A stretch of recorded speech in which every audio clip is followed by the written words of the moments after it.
여의도맨션 구독자 여러분 안녕하십니까, 박정호입니다. 안녕하십니까, 조피디입니다. 오늘은 무슨 얘기 해주세요? 우리 저기 매달 한 번씩 네. 그 부동산 동향 얘기해드린다고 했잖아. 네네. 또 이제 한 달이 지나서 부동산 동향 얘기해드리려고. 네네. 뭐 부동산 정책을 이렇게 하자 저렇게 하자 평가도 아니고 그냥 다들 내 집장만 하고 싶은 분들이 있으실 텐데, 네. 아니면 전셋집 월셋집 구하는 걸 고민하는 분들이 있는데 시장이 어떻게 돌아가는지는 그냥 그 객관적으로 알려드려야 되니까 그런 차원이지. 네. 뭐 이런 정책을 하면 이렇게 되고 저렇게 하고 뭐 이런 내용이 아니야. 네. 그래서 월간 부동산. 월간.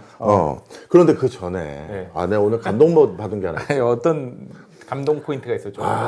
내가 저기 그 손에 잡히는 경제 이진우 기자님하고 네. 오늘 마라톤 경주를 하고 왔거든.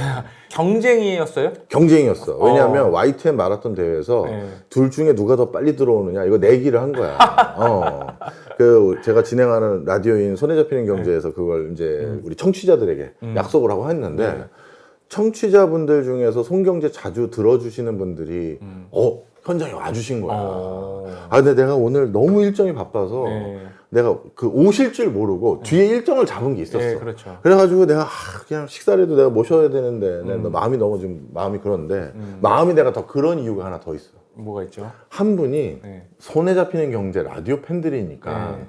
그럼 뭐 진우 형하고 나랑 뭐 화이팅 해주시고 네. 송경제 뭐 이런 거 화이팅 이렇게 하실 줄 알았는데 네. 한 분이 너무 감사하게도 우리 여의도 맨션을 얘기해 주시고 싶었던 거야. 그래서 등번호에 만들어 왔어. 네, 저도 사실 이거 이제 그 방송 전에 제가 이걸, 보여줬어요. 네, 봤는데 정말 좀 너무 감동이었어. 정성입니다. 진짜. 박정호 교수의 여의도 맨션 개 재밌어. 개 재밌어. 그냥 보통 재밌다는 게 아니잖아요. 개 재밌어. 야, 이거 등번호로 이거를 이렇게 만들어서 이 가지고 오셨다는 건 나에겐 너무 감동이지.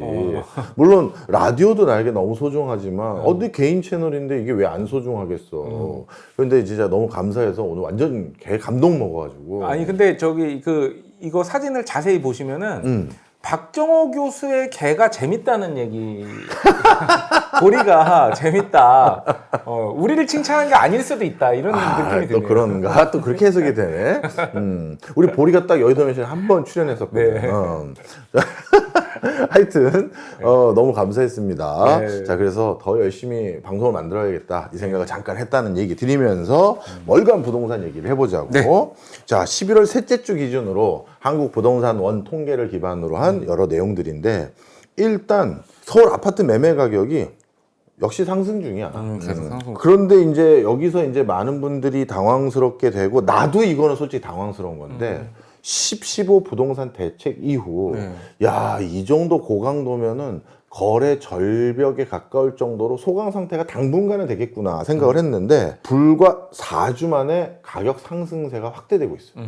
그러니까 이거는 나도 좀 예상 밖으로 너무 빠른데 나는 내년 정도나 조금 추세가 다시 올라가지 않을까 했는데 좀 생각보다 빠른 것 같고. 근데 이제 여기서 또 특이한 점은 서울 아파트 가격의 양극화 지수라는 게 있어. 상위 아파트 가격과 하위 아파트 가격을 비교하는 거야. 근데 그 양극화 지수가 확대되고 있어. 확대되고 있어. 상급지하고 하급지의 가격 편차가 더 커지고 있는 거지. 그렇죠. 그래서 지금은 아주 간단하게 말하면 서울의 저가 아파트 7채를 살 수 있는 금액으로 상급지 아파트 하나를 살 수 있는 정도로 격차가 더 벌어진 7배 거야. 정도로. 7배 정도로 강한 차이가 있는 거지. 그런데 이게 15 대책 이후 상급지 아파트 가격의 상승 추세와 하급지 아파트 가격 추세가 또 벌어져서 상급지가 이제 좀 더 오르고 있는 분위기가 확인되고 있어요. 그 전부터 여의도 맨션에서 그 형님이 항상 그 얘기하셨었던 게 이제 현실로 다가오고 있는 느낌이네요. 상급지는 더 상승 여력이 있다. 여러 번 강조하셨잖아요. 근데 이제 이게 4주 만에 이렇게 바뀌는 건 나도 좀 당혹스럽다. 그다음에 서울 내 토지 거래 허가 신청권이라는 게 있어. 토지 거래 허가 신청을 해야지만 그 거래가 이루어지는 동네가 있는데 이게 지난 4주간에 3,500건 정도가 되는데 1년 전이 3,100건이거든. 오히려 거래 건수가 더 는 거지. 그렇죠. 그러니까 굉장히 적극적으로 지금 거래를 하고 있는 거야. 그러니까 지금은 대출이 안 나오는 거잖아, 거의. 그렇죠. 그런데 내가 그리고 거래 허가를 받아야지만 거래를 할 수가 있는 것도 아는데 내가 거래 허가를 득하고 그 다음에 내가 대출 안 끼고 거래하겠다라는 숫자가 꽤 견조한 흐름을 보이고 있는 거야. 이게 이제 가장 큰 매매에서의 흐름의 추이다 이렇게 보면 되고 그 다음에 또 한 가지 특이한 점은 재건축 단지들 있잖아. 재건축 단지들의 상승 여력이 꽤 견조하다.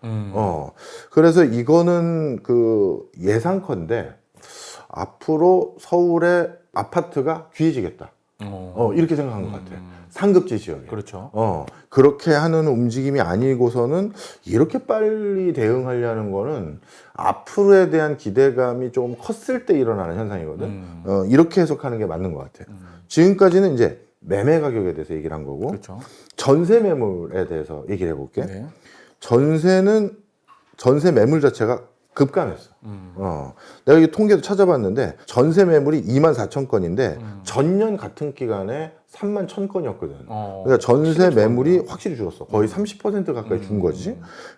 그리고 10.15 대책 이후 세입자를 낀 갭 투자가 완전히 차단되니까 뭐 이건 당연한 현상이긴 해. 근데 이제 우리가 궁금한 건 전세 매물이 많아졌느냐 줄어졌느냐도 궁금하지만 전세가가 이제 중요한 거잖아. 그렇죠. 근데 전세가를 보면 11월 셋째 주 기준으로 0.15% 정도가 또 상승을 했어. 그리고 10.15 대책 이후 규제 지역 전세값은 정말 급등을 했어. 나머지는 뭐 전반적인 상승세가 계속되고 있는 흐름이 지금 확인되고 있는 거지. 자, 그다음에 월세야. 월세가 이제 좀 가장 마음 아픈 부분인데, 우리나라에서는 월세 통합 가격 지수라는 게 있어. 네. 이 월세 통합 가격 지수라는 걸 집계한 이후 역대 최고치를 기록했어. 그래서 월세 가격 상승률이, 이건 정말 물가 상승률을 넘어서도 너무 넘어선 것 같아. 올해 들어서 월세 가격 상승률이 7%가 넘어.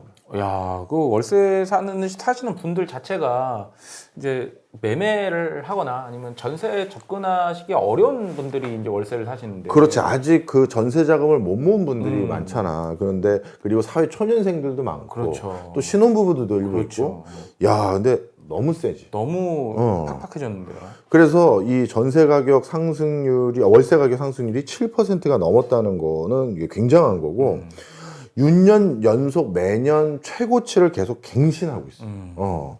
그래서 지금 뭐 요런 상태가 좀 뭐라 그러지?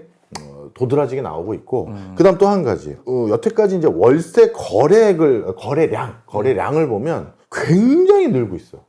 그거는 전세의 월세화가 굉장히 추세로 자리 잡은 거야. 자리 잡고 있다.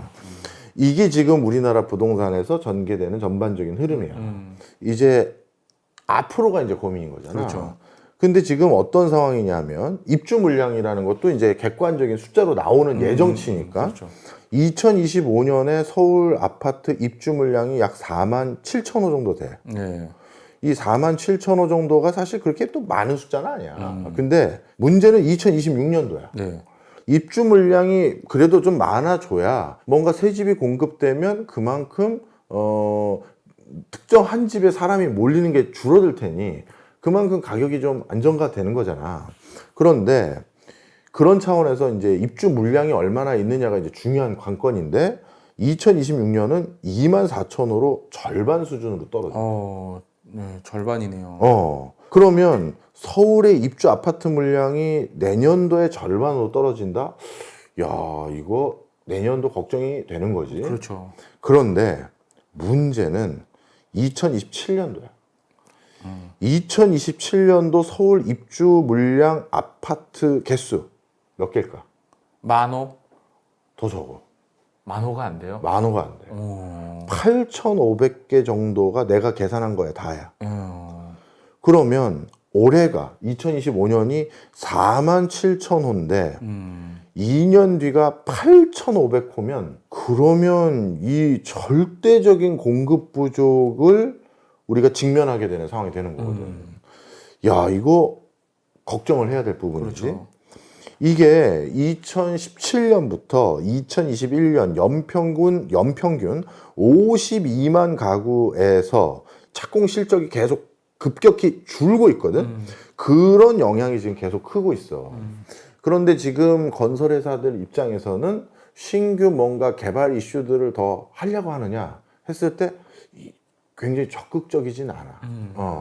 그래서 지금까지 전개됐던 여러 흐름들을 쭉 설명을 드리면 이제 객관적인 통계들은 이제 확인이 되셨을 거고 네.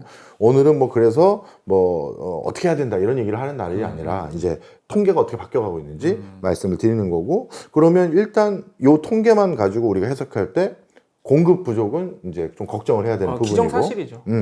그 다음에 양극화가 계속되고 있다 지역 간에 그거는 분명한 또 사실로 보이고 그 다음에 지금 건설회사들이 이렇게 그 공급이 줄어들고 있는데 더 공급을 많이 안 하고 있는 것도 네. 이제 이례적인 현상. 요 세 가지를 이제 종합해서 부동산 통계들은 우리에게 시사점을 주고 있다. 이렇게 보면 되는 거지. 이게 내년도가 지방자치 선거거든. 그렇죠. 그렇기 때문에 이런 통계들에 대해서 반드시 뭐 정책 당국, 정부뿐만 아니라 정치권에서도 이제 고민을 할 거야. 네, 당연히 해야죠. 그런 예.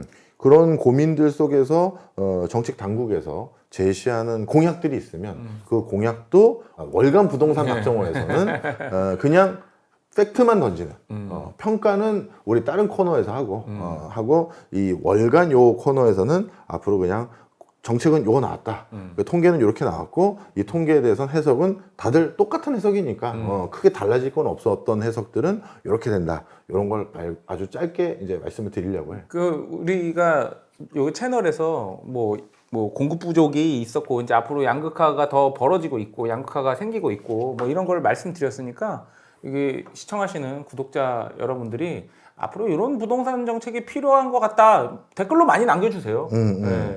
뭐 보유세 얘기도 있고 여러 가지 얘기가 있는데 그것도 뭐 우리 다른 컨텐츠에서 다룰 기회가 또 있을 거니까 오늘은 그래서 아주 짧게 부동산에 대한 통계 월간 통계 공개하고 끝냅니다.